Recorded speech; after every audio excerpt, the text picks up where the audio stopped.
নমস্কার বন্ধুরা, চলে এসেছি নতুন একটি রেসিপি নিয়ে। নিরামিষ চানা মশলা রেসিপি।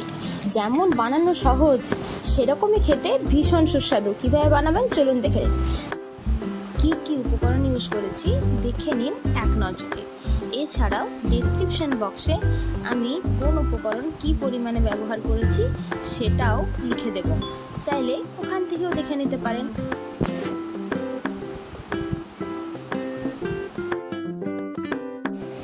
প্রসেসটা একটু দেখে নিই। কড়াইয়ের মধ্যে তেল দিলাম, এবারে দেব গোটা জিরা আর তেজপাতা, শুকনো লঙ্কা। ভাজা ভাজা হয়ে গেলেই নারকেলগুলো দিয়ে দেবো। নারকেলগুলো ভাজা হয়ে গেলে ওপরে তুলে রাখবো।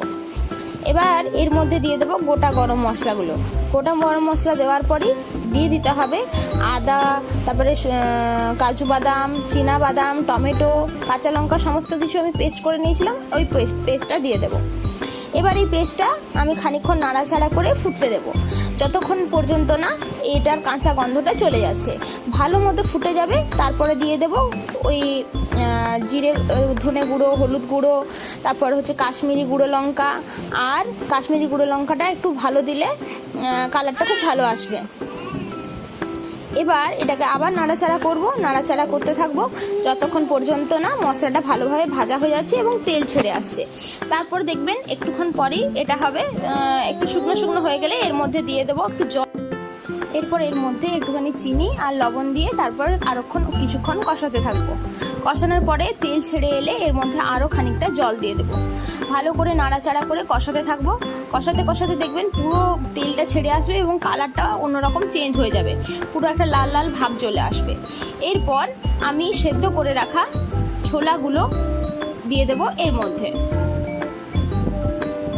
সিদ্ধ করে রাখা ছোলাগুলো দেওয়ার পর ভালো করে নাড়াচাড়া করে অনেকক্ষণ ধরে কষাতে থাকবো।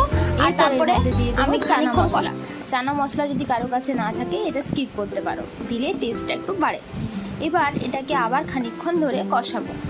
এটা দেখবেন কষানো হয়ে গেলে একটা আলাদা রকম কালার চলে আসবে, পুরো মশলাটা থেকে একটা লাল লাল লালচে লালচে ভাব চলে আসবে এবং তেল ছেড়ে আসবে।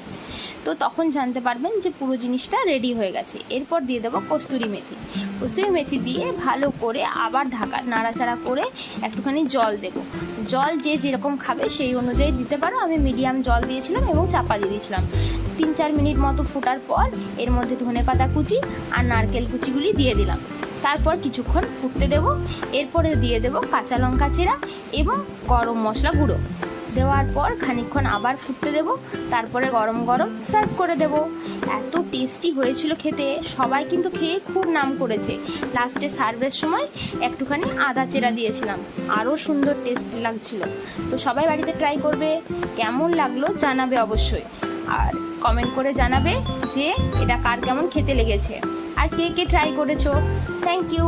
দেখা হচ্ছে নেক্সট একটা ভিডিওতে, ততক্ষণের জন্য টাটা।